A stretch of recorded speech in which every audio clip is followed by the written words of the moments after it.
제가 오늘 빨간 스토어를 하고 나왔죠. 왜 빨간색일까요? 성령님 상징할 때 빨간색으로 이제 상징을 합니다.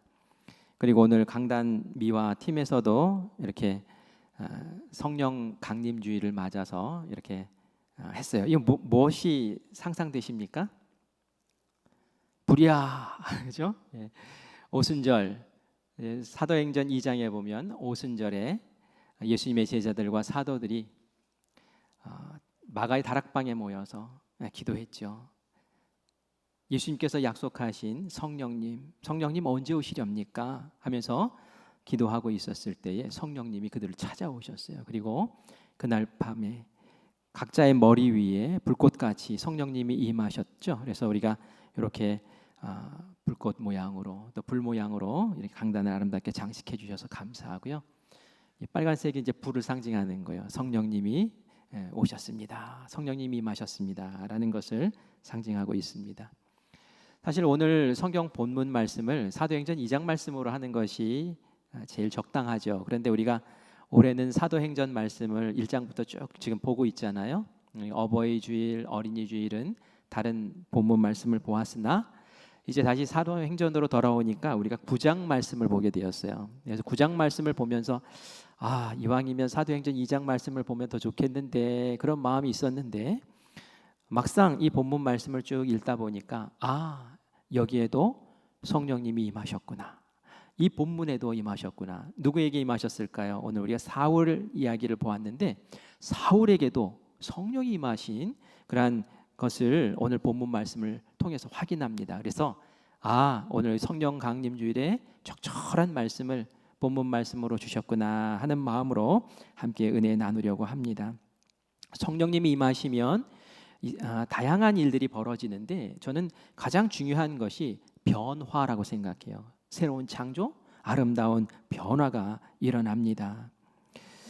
오늘도 우리가 말씀에서 사울이라는 사람이 아주 멋진 하나님께서 쓰시는 일꾼으로 변화되는 과정 가운데 성령님이 역사하시고 그리고 사울이 아름다운 하나님의 일꾼으로 세움받는 역사를 보게 돼요.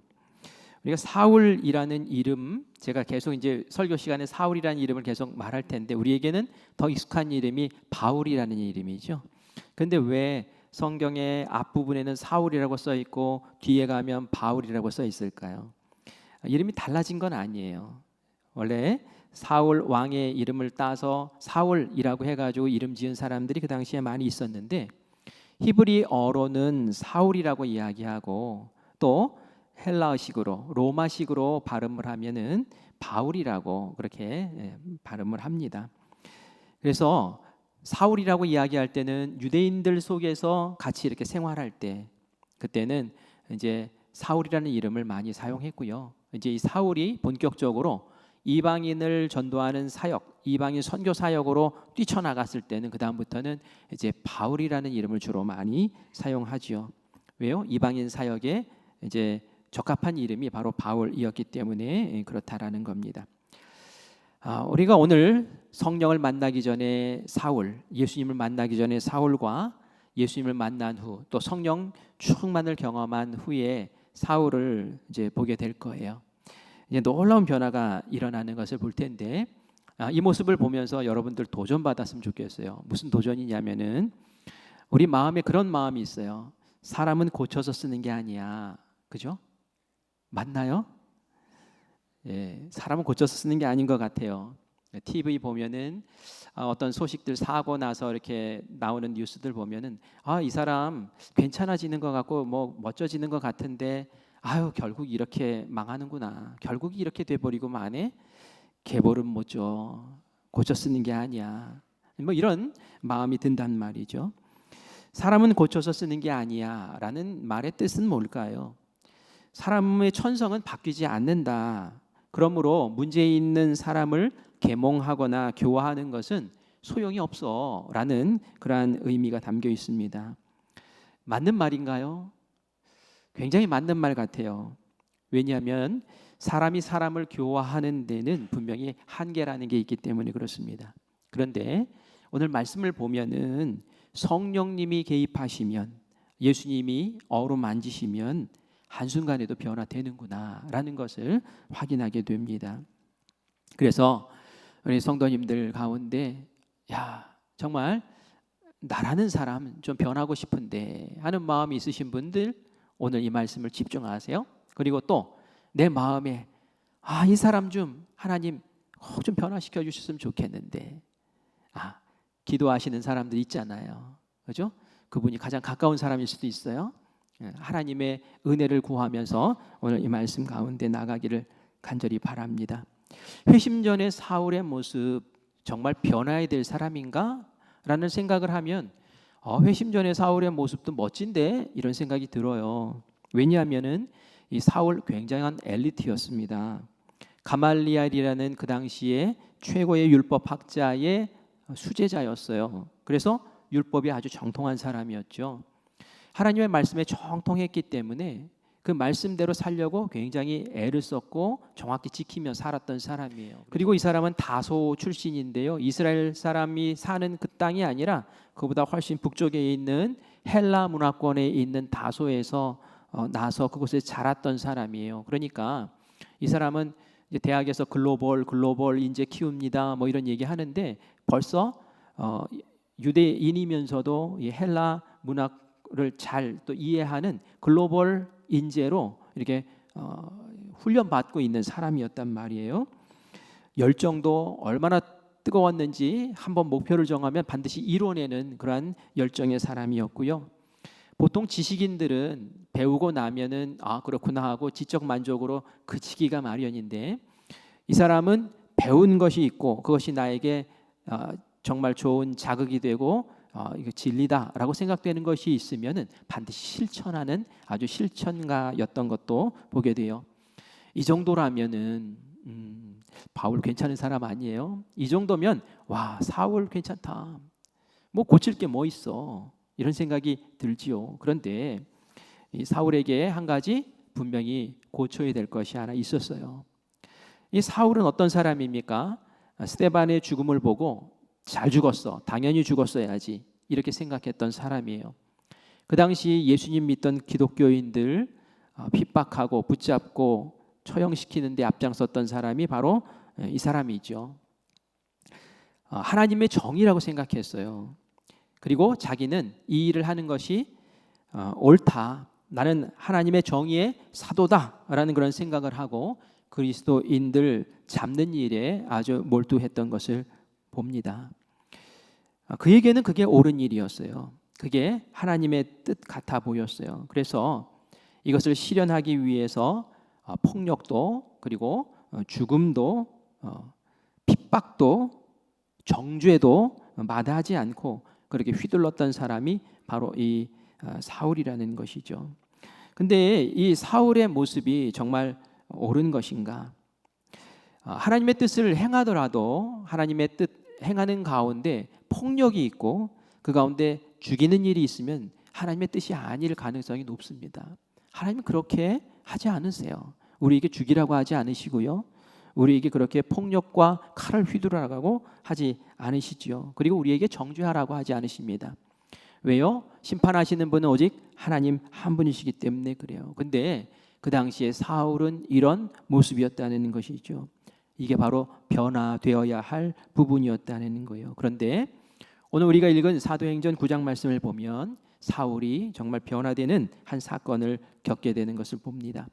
사울이 그리스도인들을 체포할 체포조를 구성을 해서 다메섹이라는 시리아의 수도로 떠납니다. 가는 길에 한 일을 겪게 되지요. 그가 다메섹에 가는 목적은 단 한 가지였어요. 회당을 방문해서 그곳에서 예수 믿는 사람들 색출해서 잡아가는 거였죠. 그래서 재판장에 세우고 그들이 신성모독으로 몰아넣고 그리고 처형시키기 원했던 거예요. 그런데 그 가는 길에 갑자기 호련히 빛이 강력하게 비추더니 이 사울을 감싸 안는 거예요. 휘둘러 버렸어요. 사울이 너무 놀래가지고 엎드려져 버립니다. 말을 타고 가다가 그렇게 됐는지 아니면 걸어가다 그렇게 됐는지는 잘 모르겠지만 그림을 보면, 성화를 보면 말에서 떨어져서 바닥에 엎드려 있는 사울의 모습을 보게 되는데요. 이렇게 빛이 강하게 사울을 휘감았다라는 것은 뭘 뜻하는 걸까요? 그건 바로 하나님이 임재하셨다는 거예요. 하나님이 함께 하셨다는 거예요. 주님의 성령 이곳에 함께 하시는 것처럼, 임하시는 것처럼 그렇게 강하게 임하시는 모습을 봐요. 오순절 다락방에서도 예수님의 제자들이 기도할 때에 그곳에 불꽃같이 하나님이 임하셨죠. 성령님이 임하셨는 거예요. 그렇게 임하셔요. 모세는 광야에서 양을 키우다가 갑자기 가시덤불에 불 붙어 있는 모습을 보고 아, 저러다가 꺼지겠지, 가끔씩 저런 일이 생기지 하고 지나갔다가 뒤돌아보니 계속 불이 타는 것을 보고 돌아와서 이상하다, 신기하다 하고 그 앞에 섰을 때에 그때 하나님 말씀하시죠. 그래요, 하나님은 다양한 방법으로 임재하셔요.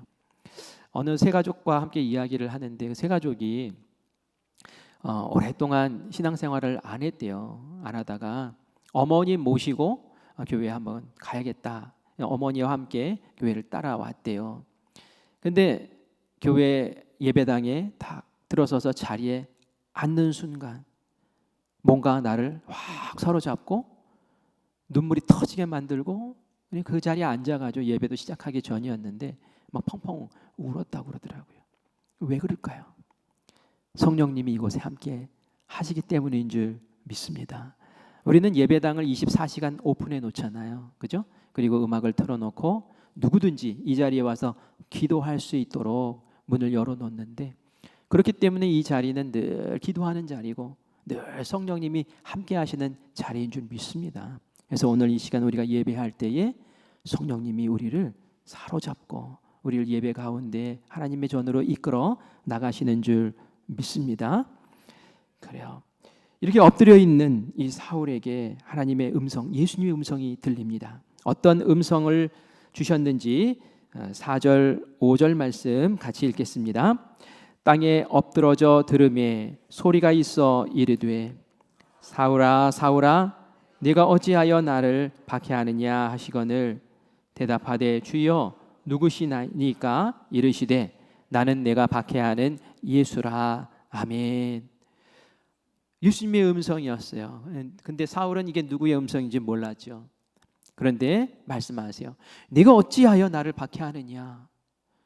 이 사울이 궁금했을 거예요. 이상하다 생각했을 거예요. 왜냐하면은 나는 지금 나에게 말씀하시는 그 어떤 그 신적인 존재를 박해한 적이 없는데, 나는 눈에 보이는 그리스도인을 박해했고, 나는 지금 하나님을 위해서 다메섹에 있는 그리스도인들을 잡기 위해서 가는 것이지 내가 언제 예수님을 핍박했습니까? 라는 생각이 들었을 거란 말이죠.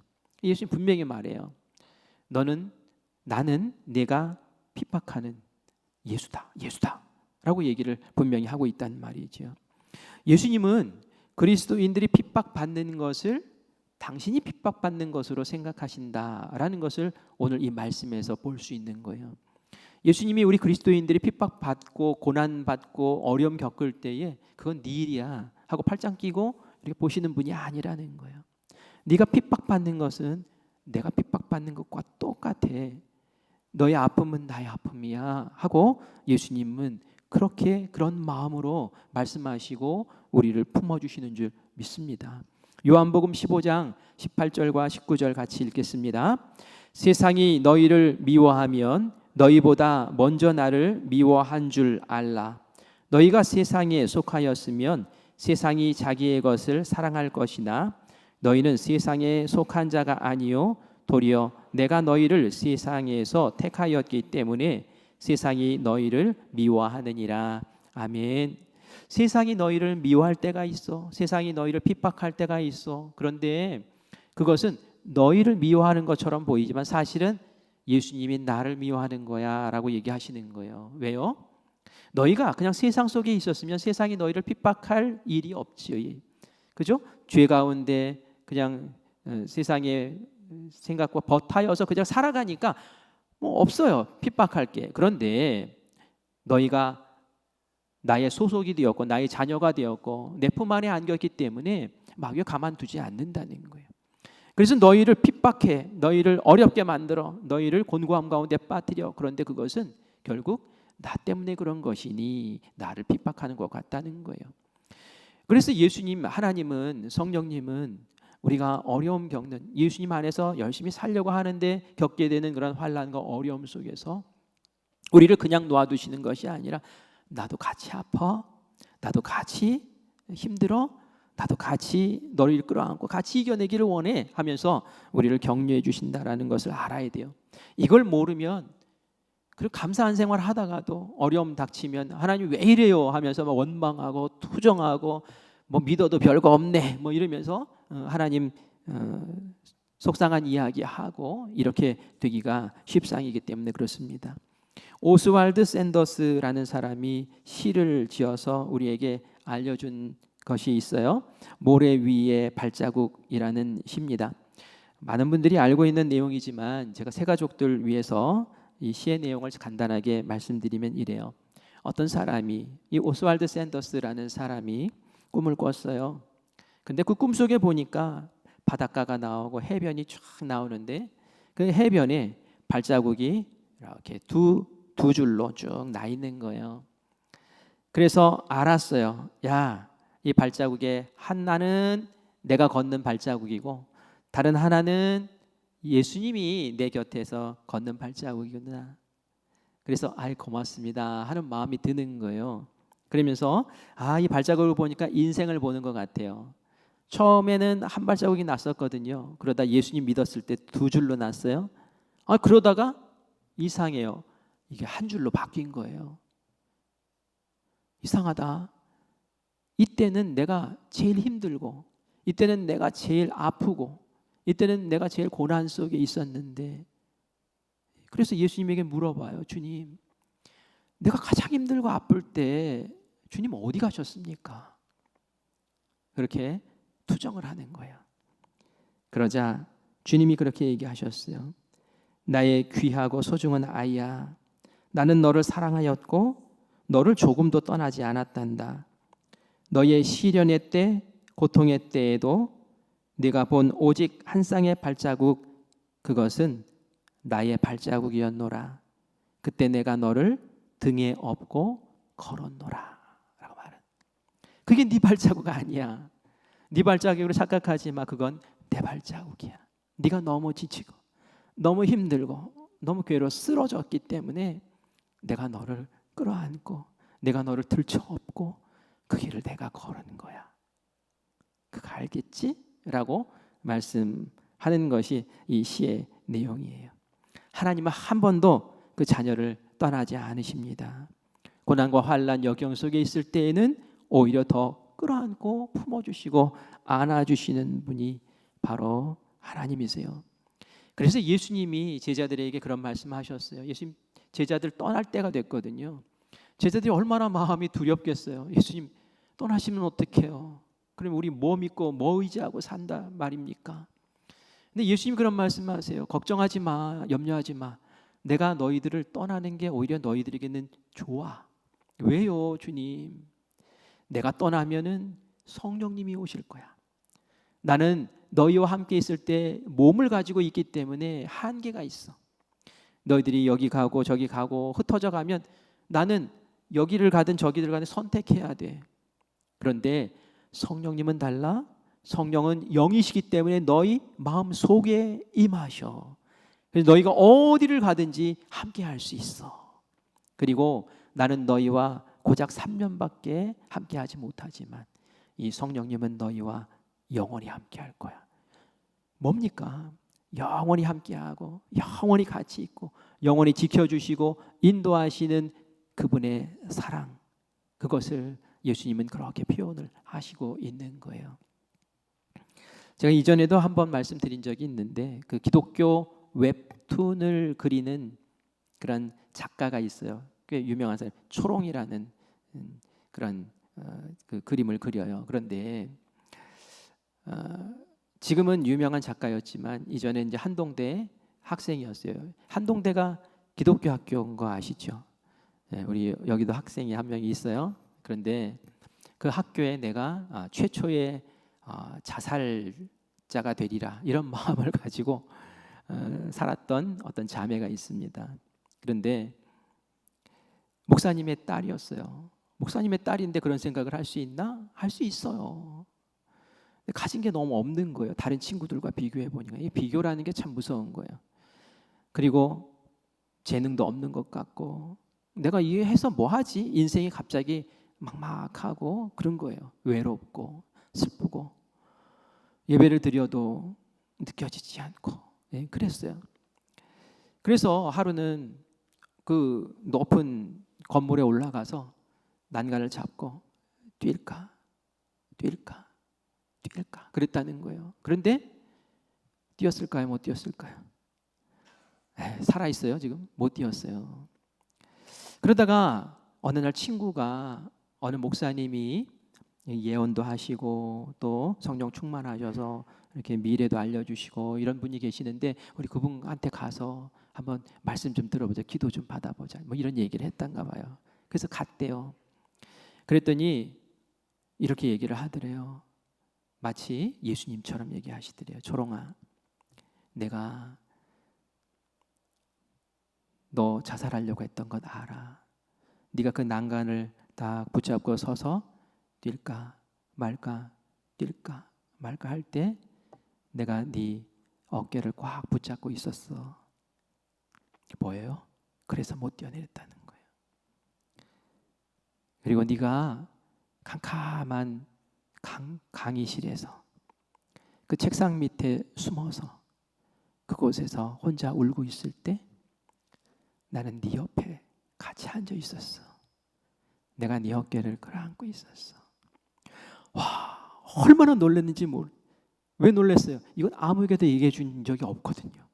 이건 오직 나만 알아요. 나만 알아. 그런데 그 얘기를 지금 어느 목사님의 입을 통해서 나한테 들려주시는데 얼마나 놀랐겠어요. 정말 하나님이 나와 함께 하셨구나. 하나님 나와 함께 하셨구나. 하나님 감사해요. 내가 어렵고 힘들고 하나님 없구나. 하나님 나 떠났구나. 나 버렸구나 하는 그 시간 오히려 하나님은 나를 붙잡고 계셨고 내 어깨를 두드리고 계셨고 나를 안고 계셨구나. 그리고 나서 그 마음이 바뀌고 지금은 그 예수님의 사랑 전하는 웹툰 그리는 사람으로 지금 활약하고 있는 것을 보게 됩니다. 여러분, 하나님 함께 하십니다. 하나님 함께 하세요. 성령님이 여러분 많이 어려울 때, 고날 때, 정말 힘들 때 그때 더 함께 하세요. 그래서 우리가 원망하고 불평할 것이 아니라 하나님 바라보는 눈을 열고 그 손을 붙잡을 줄 아는 우리 성도님들 되시기를 간절히 축원합니다. 사울에게 하나님은 예수님 명확하게 알려주세요. 야, 죽을 사람은 그리스도인들이 아니야. 너야 너. 네가 지금 하나님을 핍박하고 있는 거야. 네가 정말 예수 그리스도를 핍박하고 있는 거야. 너야말로 신성모독이야. 그런데 어디 두고 네가 지금 그리스도인들을 죽이겠다고 이렇게 날뛰고 있는 거야. 함부로 정죄하는 거 아니야 하면서 이렇게 명확하게 알려주시죠. 여러분, 함부로 정죄하는 거 아니에요. 그죠? 아무리 내가 옳은 것 같고 맞는 것 같아도 참 조심해야 돼요. 제가 그 새벽 기도를 인도할 때였어요. 우리 교회 아니에요. 혹시 난가? 그러지 마세요. 근데 그분이 새벽 기도를 갑자기 오시더라고요. 그런데 새벽 기도 안 나오시다가 갑자기 막 오셔서 이렇게 하면은 이제 뭐 문제가 생겼다라는 뜻 아니겠어요? 근데 아니, 오셨으면 기도 열심히 잘하셔야 되는 거 아니에요. 근데 오셔가지고는 매일 꾸벅꾸벅 조는 거예요. 졸고 자고 뭐 한 6일 이렇게 하면은 한 하루 이틀만 반짝 있고 나머지는 막 다 그냥 졸고 있어요. 그러니 앞에서 인도하다가 이제 슬슬 여기서 올라오더라고요. 막 한마디 해야 되나? 막 이런 생각이 막 드는 거예요. 그러다가 꼭 참고 이제 부교육자들하고 같이 식사하면서 얘기할 기회가 있었어요. 같이 이렇게 얘기를 하다가 이제 자연스럽게 이제 새벽기도 그 사람에 대한 얘기가 나왔어요. 그런데 그 얘기 듣고 얼마나 놀랬는지 그분이 알고 보니까 그 수산시장에 새벽에 나가서 밤새 일하고 밤새 일하고 새벽에 이제 일 마치고 정리하고 이제 집에 들어가기 전에 씻지도 못하고 와가지고 그 새벽기도 하고 들어가려고 그 놨던 거예요. 마음에 문제가 있고 가정에 문제가 있으니까 그 문제 붙잡고 하나님 해결해 달라고 와가지고 근데 얼마나 몸이 피곤해요. 그리고 그때는 그 바닥이 이제 뜨뜻하게 보일러 막 돌렸거든요. 그러니까 앉아있으면 막 그냥 졸린 거예요. 막 그냥 그래서 이게 정죄할 일이에요? 아니죠. 뭐 해야 될 일입니까? 오히려 격려해 줘야 될 일이에요. 그래서 그때 내가 앞에 서가지고 정신 차리시라고 여기 어디서 좋냐고 맨날 좋냐고 막 이러면서 한마디 했으면 그분 얼마나 상처받았겠어요. 그래서 우리가 형편과 사정을 잘 알지 못하면서 함부로 그렇게 하면 안 돼요. 심판자로 서면 안 돼요. 근데 사울은 뭣도 모르고 그냥 율법 지키는 나에게 얼마나 이게 바리새인 중에 바리새인 가말리엘에게 수제자 난 정의로운 사람 이러면서 말이죠. 온갖 짓을 다 저질렀는데 하나님이 아니래요. 그거 아니래요. 너 지금 뭐 하는 거냐. 그래서 이 사울이 얼마나 충격을 받았겠습니까. 그런데 참 예수님 감사해요. 뭐가 감사하냐면은 예수님 정의로운 분이시고 사랑도 많으신 분이잖아요. 이런 사울이라면 사실은 당장 죽였어야죠. 그죠? 어디 그리스도인들을 네가 죽여? 어디 그리스도인들을 네가 그러면서 당장 죽였어야 되는데 예수님도 그렇게 정죄하지 않으세요. 왜요? 사울을 사랑하니까. 사울을 사랑하니까 특별히 빛으로 임재하시고 그리고 말씀하시고 그 주변에 있는 사람들은 막 소리는 들리는데 무슨 소리인지 못 알아들어요. 성경 말씀에 보니까. 그런데 오직 사울만 그 이야기를 알아듣는 거예요. 이게 뭡니까? 예수님이 이 사울에게만 특별히 만나주시고 특별히 사랑하신 은혜를 베풀어 주셨다는 거예요. 그래서 우리가 공의도 알지만 사랑이 더 크다라는 것을 늘 생각하셔야 돼요. 그래서 이 사울 안 될 것 같고 포기해야만 할 것 같고 잘라버려야 될 것 같고 짓밟아야 될 것 같고 안 될 것 같은 이 사람이지만 하나님의 눈에 내가 너 쓰겠다 작정하시면 하나님께서 사랑으로 고쳐 쓰시는 줄 믿습니다. 이 사울이 눈이 멀어서 강력한 빛을 받고 눈이 멀어서 하나님께서 눈 멀게 하신 거예요. 그리고 나서는 이 다메섹으로 보냅니다. 다메섹에 보냈을 때에 하나님께서 다 예비하신 사람이 있었어요. 그게 누구냐면 아나니아라는 사람이었는데 이 아나니아를 보내서 이 사울 눈 안 보이는 눈에 손 얹고 안수해서 눈 뜨게 해주라는 그러한 사명을 이 아나니아에게 주어요. 그 사랑하시는 거예요. 그렇죠? 사랑하니까 다 사랑까지 준비해 놓았을 거 아니에요. 그런데 빨리 보내지 않으십니다. 들어갔을 때에 바로 가라고 하지 않으세요. 3일 동안 기다리라고 하죠. 그래서 3일이 지난 다음에나 가는 것을 보게 돼요. 왜 그렇게 하나님께서 늦게 가게 하셨을까요? 그것은 죽을 시간이 필요했기 때문에 그래요. 죽을 시간이. 새롭게 하기 위해서는 죽는 시간이 반드시 먼저 있어야 돼요. 죽는 시간이. 바울을 바꾸시기 위해서는 바울이 가지고 있는 그 독소와 같은 것, 그것을 뽑아내는 시간이 반드시 필요했던 거예요. 무엇을 바꿔야 합니까? 실력도 있고 재능도 있고 다 있어요. 하지만 내가 하는 자기의 율법 잘 지키면 사람 참 조심해야 돼요. 그걸로 막 정죄하거든요. 조심해야 돼요. 그런 것들 내려놓게 만들어야 되는데 이러려면은 시간이 필요한 거예요. 마치 요나가 물고기 뱃속에 들어가서 3일 있었잖아요. 그리고 나서 거기서 철저하게 회개하고 하나님 제가 이 길이 아닌 주님께서 원하시는 길 가겠습니다 라고 했던 것처럼 그런 시간이 이 사울에게 필요했던 것이죠. 사울이 눈이 멀어서 이제 캄캄한 방에 혼자 앉아 있습니다. 곁에 누가 오는 사람도 없고요. 그리고 음식도 다 끊어버렸어요. 그리고 그 시간에 뭐 했을까요? 기도했어요. 전심으로 기도합니다. 기도하는 가운데 무슨 생각을 했을까요? 아마 예수님 생각을 많이 했을 거예요. 왜 너 나를 핍박하느냐라고 예수님 직접 말씀하셨으니까 예수님의 일들을 생각했겠죠. 예수님 십자가 달리신 일, 이 고난 받으신 일, 내가 예수님 조롱했던 것, 그 예수님이 다시 부활하셨다는 제자들의 이야기, 이런 것들. 그리고 스데반의 죽음에 대해서도 아마 이 사울이 생각했을 것 같아요. 왜냐하면 그 현장에 바로 있었거든요.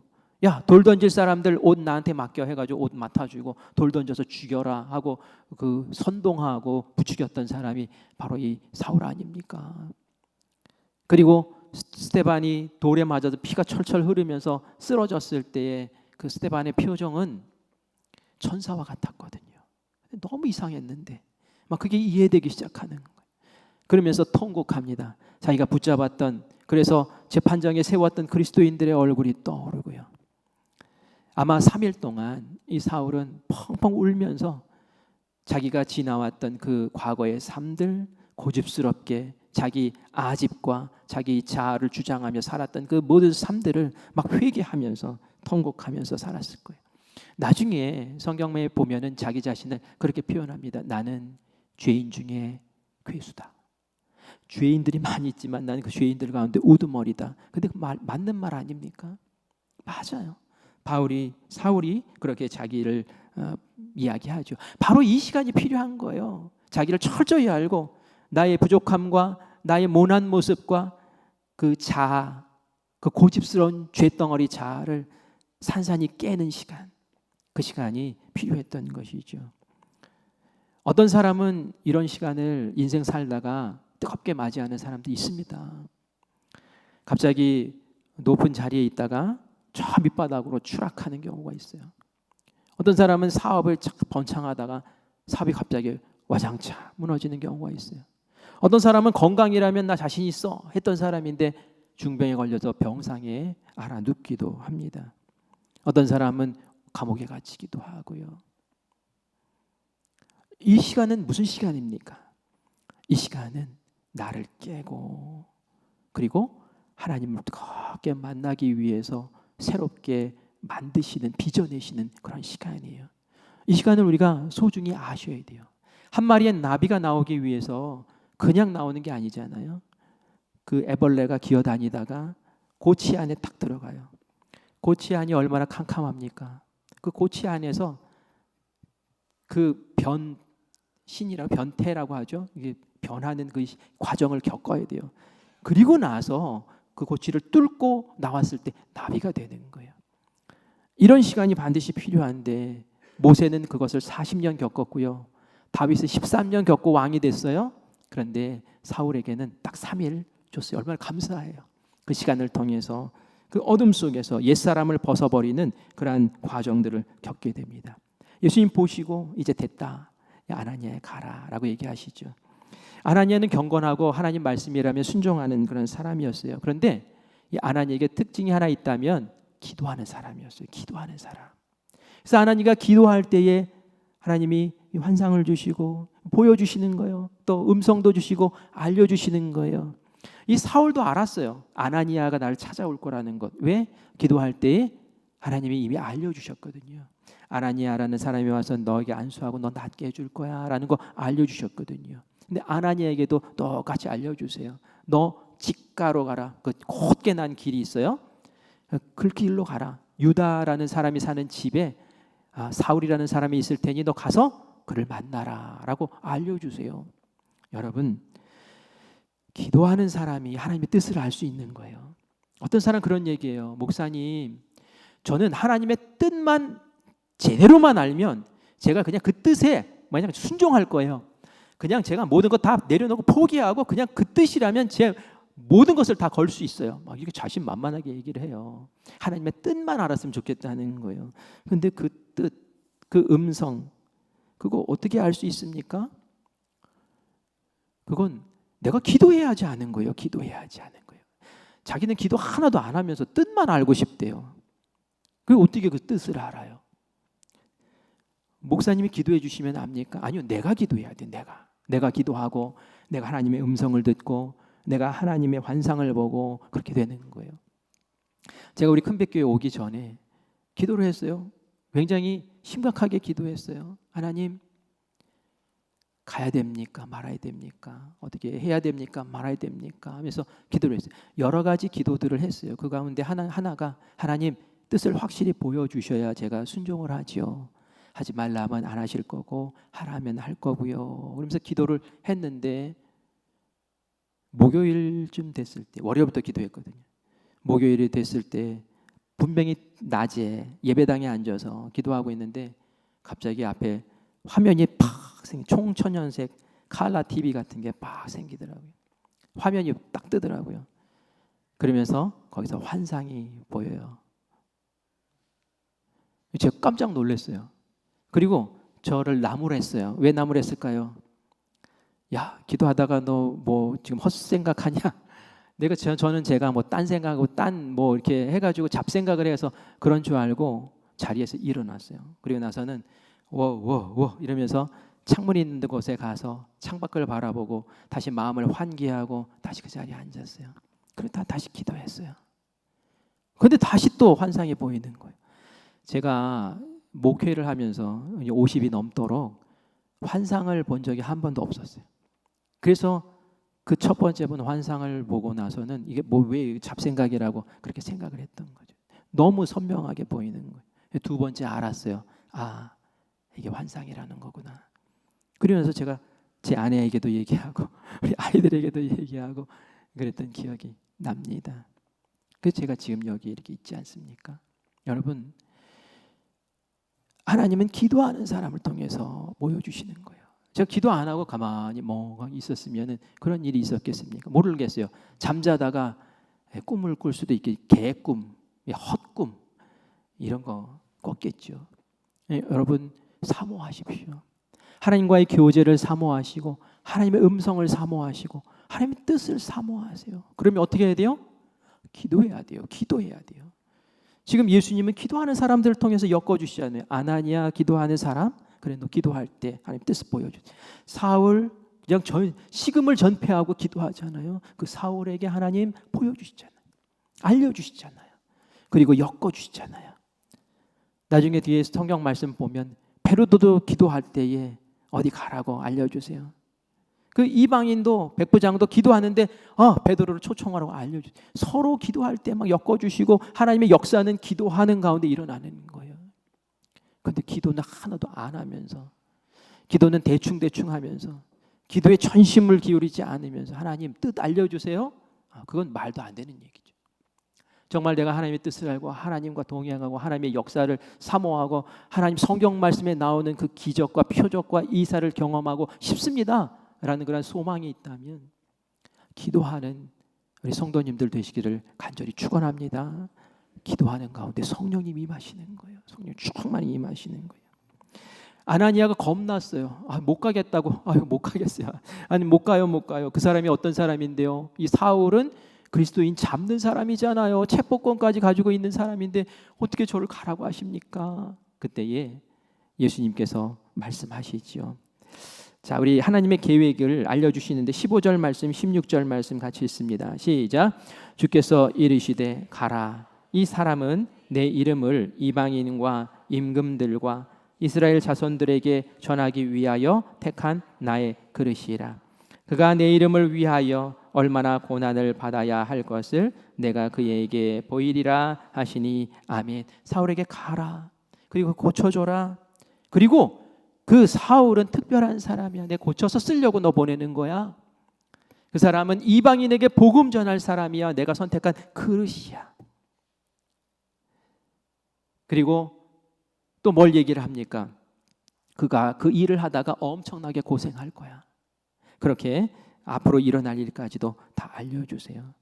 사람은 할 수 없는 일이에요. 그렇지만 하나님은 바꾸시기 원하시면 바꾸실 수 있는 분인 줄 믿습니다. 그리고 정말 그 이후에 보면 이 사울은 이방을 다니면서 열심히 복음 전하고 두들겨 맞고 매질당하고 그냥 온갖 고난 다 겪어요. 그런데도 그 일 포기하지 않고 순교하는 그 자리까지 예수님의 복음의 그릇이 되어서 그렇게 역할을 감당하게 된 줄 믿습니다.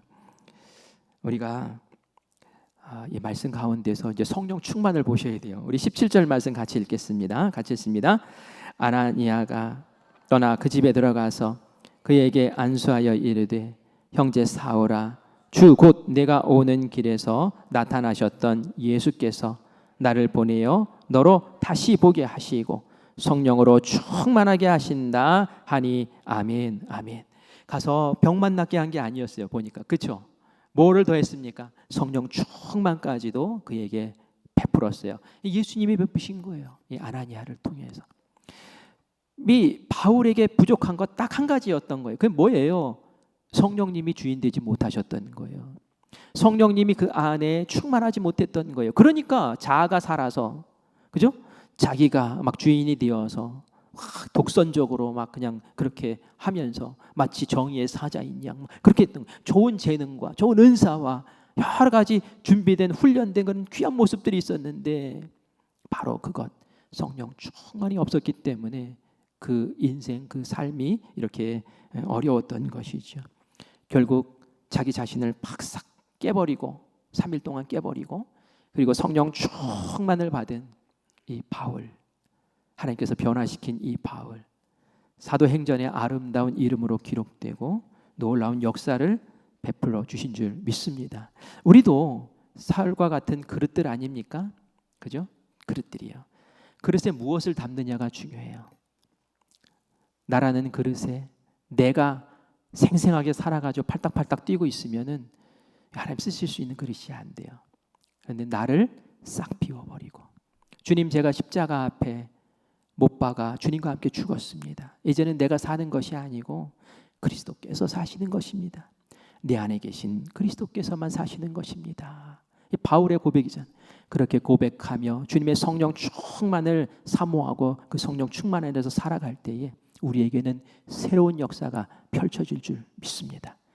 우리 그것을 사모합시다. 성령님 내 안에 역사하시옵소서. 성령님 나를 너무 힘들게 하고 아프게 하는 그 사람에게도 역사하시옵소서. 성령님 우리 가정에도 역사하시옵소서. 그래서 악한 것들이 틈타지 못하게 하시고 오직 성령님이 이끄시는 아름다운 영혼, 아름다운 마음, 강인한 육신으로 나를 거듭나게 하셔서 승리하는 삶 살게 해달라고 우리 기도하며 나가는 주님의 귀한 은혜의 동역자들 되시기를 간절히 축원합니다.